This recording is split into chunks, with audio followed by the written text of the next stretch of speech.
the first to know. Nsem-Pii TV. Yanko the Electoral Commission of Ghana asye or more than Nsem kakra. In fact, aba betu dwa ye be bonsem no e de akyeremo. Now, yensua de kakra. Somewhere in August, Electoral Commission a compilation of nipa hodoa mama submit documents. Ya idi adanse say omo aikado. Se Ghana for beton so aba apaw mu ba kon amana be ye mampanyini. Enti no ebe nipa dumiensa. Notable among them, His Excellency Dr. Mahmoud Bawumia representing the New Patriotic Party, former President John Dramani Mahama representing the National Democratic Congress, Nana Kwabena Akon representing the New Force, Alankwade Chiramatin representing Afafanto Movement, Mama Miokia Donko, the late representing Ghana Freedom Party, and a host of others. Now, fast forward, in September, Enna, the warrior prophet Beshem come say, Enipa dumiensa ena letter commission ajo monka ta atumudie. Nanso, onu hu se nipa dumienu pe ena ne yeto nso aba. Ohye sankomi ewo movement TV bra no ne God answer be di akon dawuro ena da se bredi sankom. Now, in October, getting to the latter part of October, and our Ghana nyina anti-asem de ya yete se Ghana Freedom Party omu leader omu flag bearer ya ma miyekwa donko Nyankopon ato ne nsa de afre enu nti sade na warrior prophet kan e ba be ye dumie no because na ya ma miyekwa donko afri. The letter commission e ma akwanya de ma Ghana Freedom Party say emramu no omu wakwanya se omu besan apaw nipa foforo ama na be gina ma miyekwa donko anemu enu nti Ghana Freedom Party the reply bread the letter commission say omo running mate ye Roman father ena omo hwe say obeba be gina ye mama ekwa donko. Now, in between no en nkomodie course between the family of the late Ekwadonko and the party executives of the Ghana Freedom Party. Now, at the conclusion of that meeting, en beto just say in honor of Yamami Ekwadonko and the quest of the party and the family to honor the memory of the founder and the leader of the party. In fact, Pamno Chano nya dia omoye krado so obema kwan amobia abesi Mami Ekwadonko nan.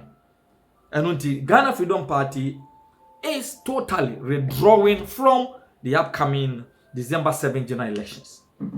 Now, interestingly, not to say, and someone warrior prophet Kusia Piade Tujan Abamutrudo. And no na the National Democratic Congress trans ya no se dabi. Yakwaya sa na yakwaya sa sen someone warrior prophet di kanyina ebam. Ya so ba yesi. Enna NDC executives ni penifo bi fa akiri. Ekwo hunu Roman father ene abusuafo ne se. Ya pesa Roman father esan ba bio. Ya be support.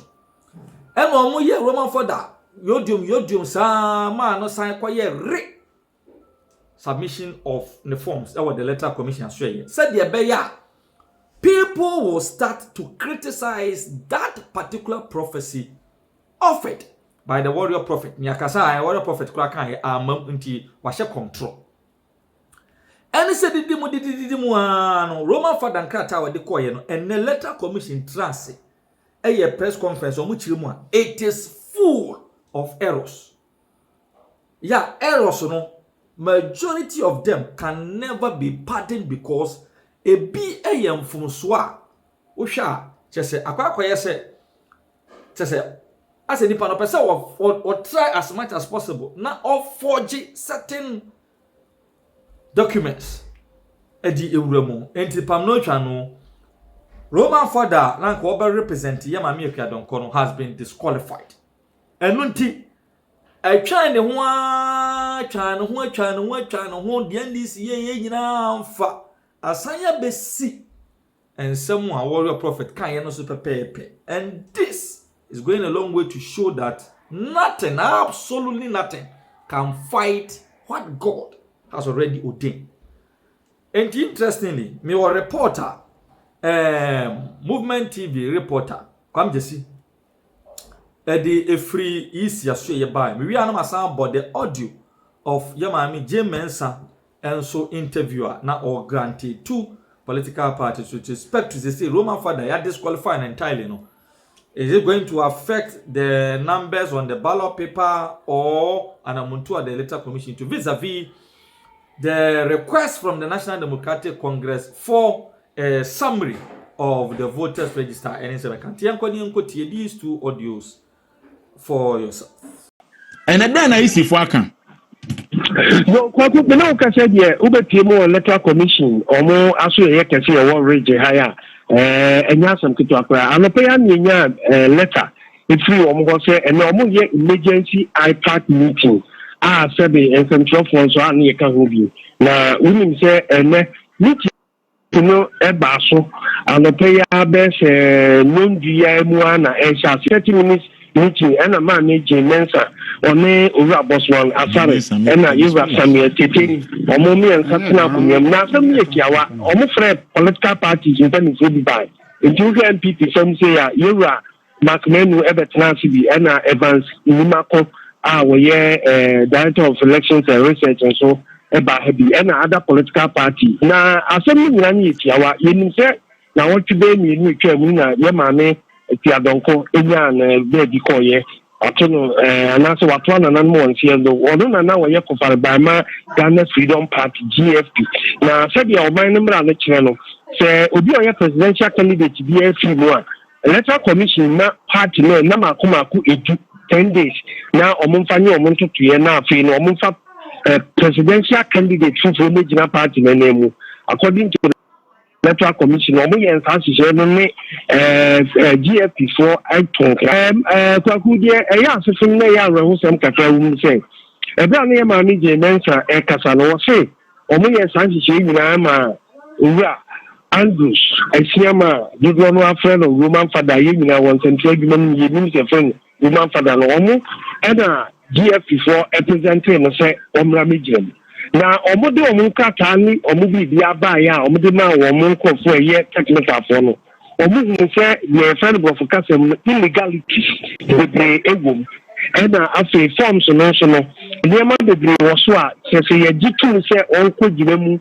se presidential candidate ma GFP a eyeye na ma mi je mensa o ye electoral commissioner ejira regulation 72B of CI 127 so regulation 72B CI 127 say so we a presidential candidate na ya ma kan say the party dimo and was a district mako be say wo ha ne aduonu tia wo Ghana ha no ni nipa mienu bia wo district no mo fa form so no asu ditu say ampa yenimo ni ye suesi ana wo bentinti gina ewo party asumesi and a big no yeyi na we dey omo say senka wu kwaku dem roye bi a wu free wukugo ya na mi kwa ye ka se da se be ni free enka wo no betimi sign ewo okay district so ho ni on wrong yeah okay district no na so ye be hwem no na wudi na kwaku piemu dom kwabenya district another east and no sa na basa illegalities hard no se ta se brenso free achemade kokofu yi wa achemade kokofu dishi sa district no ye be ka no sign there na so ye be kwa ko hedo na the district na nka say ye bi a onye no is say according to CI 127 regulation 72B no say we are sape watomra na omoje onhihye ni kiwa enye nti wey ene nyema kakra bi eka ho ene nam so a owura Andrews asiama wo gyina mu no ya disqualify no na de yie ni enkofo ni se ye ballot no from 1 to 13 no yanka ma mi apia donko a wonye no be ko nyame fa no 20 no da number 3 le koba ni say no say na yisi eye ye nyina ni say yisi suspended sa anything of presidential ballot no na on person mo transfer yen sisi na ma ni je men so say said ye tie dada no asa na tie yes sir the order number 1 the number 1 the order number 2 the number 2 the order number 4 the number 4 the order number 7 the number 7 na ni na so a o say yisi nkan for na political party no e chance o mo kan o mo say o mo ye sa de we o me ma ni so aye sa de di kan no o mo sevu o man ni sika na de to so bi o hwembre nso ayi mu a ata bese na bese dienu 9 24 days ni ekoto aba nti so omo ka so omo se koye ballot ana ya ko print fufuro a the already ka print na be sa de ka kesi abra o man no nti the other number 4 no na number 4 the other number 5 na number 5 na the omo be ye nie maami atia donko ho na ho be ye blank no omo be hwe so omo be ye public education media engagement omo be ye advert ahodo a kire for say maami no nka ho bi na omo be ne blank nti ko to aba number 3 na nka ho enu na nan kofo nso bi sa se 18 million na echiri Chakoba say mami so bi ka say okay wu e because you your friend is a president say you go to district level elections assembly member ba ku fi nanso ba ye de yankofo akoto aba ama ono abewi ni enti Chakoba say 15 million na 10 million akoto aba ama ni apia donko a ye be ne say na no je mensa say eduru ha emre ebe kire enti say me no ka say die ballot na nankan konfo fi say dia ame apia donko fi mu ka be sisa no na mi je mensa o ye yi si tani say sa na tie o mo sisa nemo o mo be ye public education no ma yen titiye kese ama Ghana for ma no nka ho enti yankwa no yamfamra no tia wo nyina no say woman father ya disqualify no enti na mi timi ye ne de center ko ni picture that ballot people no so ama so enti kwaku ya no pay yensi o yi si office me no ka say there electoral commission this I part emergency meeting no central function mu tia we ni na ba na wi ya opani a ono no ye national organizer ma GFP ewa ha ama wo dia tum say there hihia yi si dia ban GFP so omu jitu esan say hihia omu de be ya ma mi apia donkwa yi no omu nya nwie yi nti omu ni adaje for 160 276 your friend says this is how we work down the head na akope nipa mienu ama o mabe inside because nti no san nkomo no enti mo ke ya sabre die enipa mako mienu na eko contest menso position dada no san na tie toto. All right, Mr. Otin ebeda ase ne ebre a wonu ya bonkomo yeda ase pa ogutu sunu damas bono that's when you have any yeah prophet say you na nipa ba ku be film ti ba ku film na say academy you here say the bear because some parliament no mas ayewi nti mo ntumi ko ye ballot fufuro bi because some ko ye ballot fufuro na the other one free wa na say ballot papers are printed for parliament ni na so mas ase ni na nti nti ase ewu ndo mas well you be say what man is kadie oh yeah and maybe I can't three seconds to a big. Because yes, shift here. One more for all bad visited. T-shirt because what did number 5 and I any campaign. You see, no, or number 4. I'm at the number 8 and it came baba bear number 7. It is a woman at I say, or more and yenesa, or we have been maintaining maybe one now. Meaning that on blank blank. Nobody did the picture no more. Why say yes? One for 1200. Now the assemblyman be no. The we campaign go here. I okoto so mu. What's that we need kra? What's that we need? Omo dem. There's a kotuma akwa go no we need. Let me take you now to the EC headquarters. Jane Mensah, the EC chair, is updating us on some of the things they have done so far. Let's listen in. We'll reconnect the line and then have a conversation with Roxanne Nelson Dafiameko.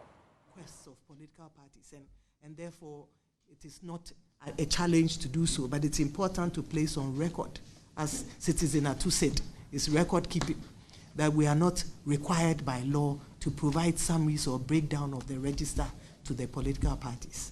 So I think that what we've done, we've gone over and above what we are required to do.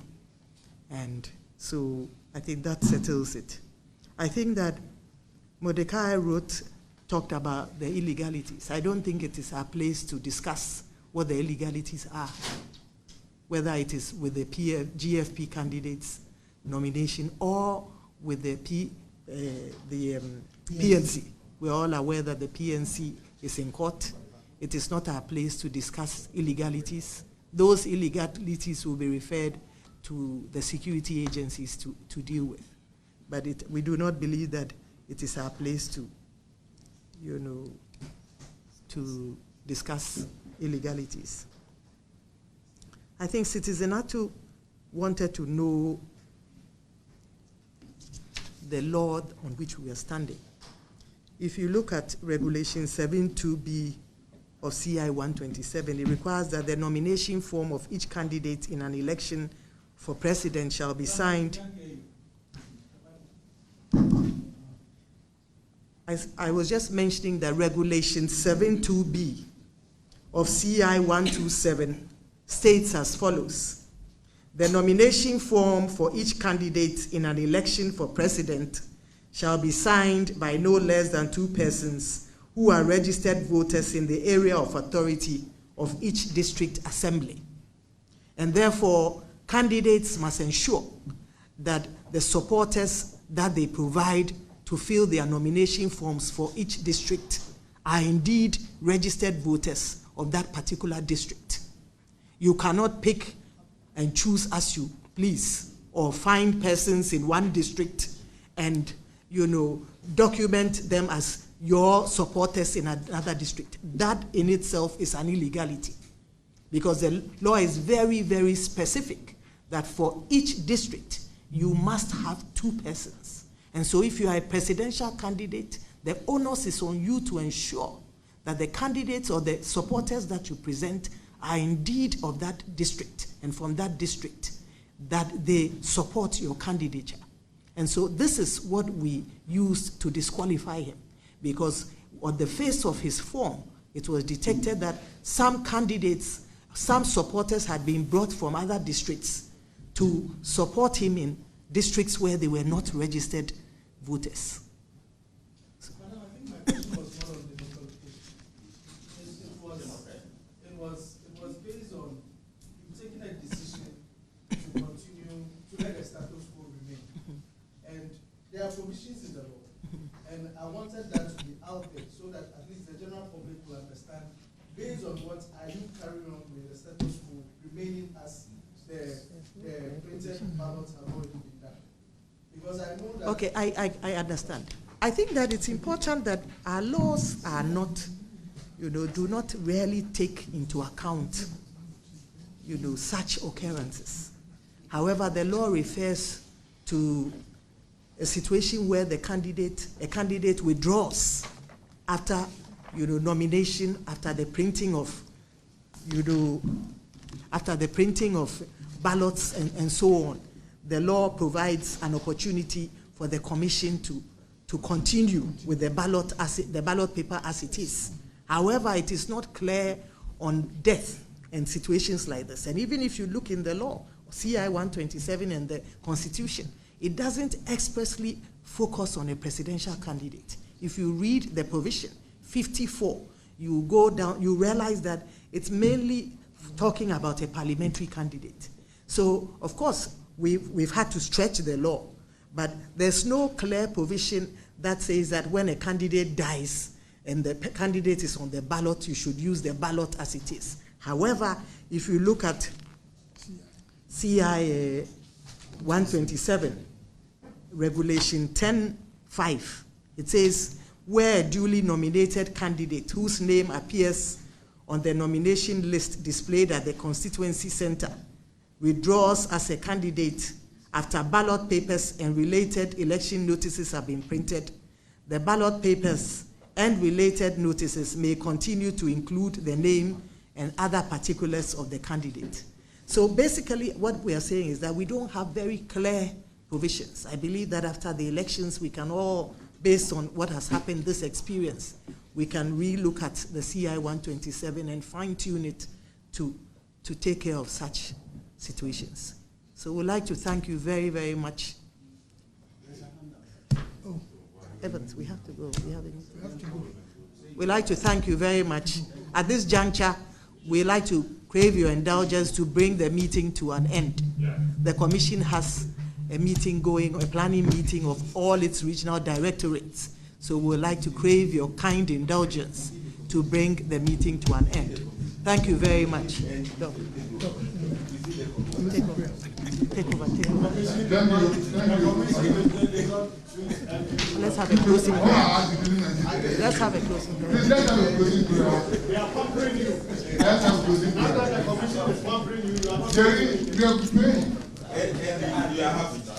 Father, we thank you Once again, We'll be taking you back to my colleague Michael Ashali shortly, just to give you a hint of what the EC chair has been saying. Michael, just run us through some of the key pointers of today's update.